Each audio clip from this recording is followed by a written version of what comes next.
पटवारी चंद शेर जी शकूर साहब ने ना गजल के अख ना लख मिलाद सही ना अख ना लख मिलाद सही ना गल कोई समझा दे सही ना खुल गया जे तू बोल नहीं सकना खुल गया जे तू बोल नहीं सकना कम विच वाह कुछ बात सही ना बहुत अच्छे बहुत अच्छे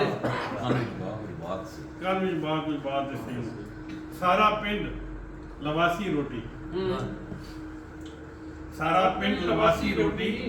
तू तंदूर तपा दे सही ना वाह वाह वाह वाह तपा दे सही ना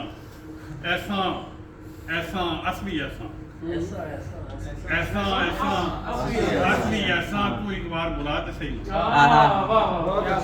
क्या कहना जी तू एक बार बुला दे सही ना मिट गया सन सब दाड़े शिकवे मिट गया सन सब दाड़े शिकवे साड़े की अजमात सही ना वाह तख्ती अपर फिर प्या लिखिया तख्ती अपर फिर प्या लिखिया अगले हाथ मिटा दे सही ना असवी नाल तुआड़े खलसा असवी नाल तुआड़े खलसा तू कोई गल चला दे सही ना वाह हाल जे साला कुसे न तकिया तसी आप खुदा दे सही ना नाल अफीर है गपशप दाड़ी उस लज मिलवा दे सही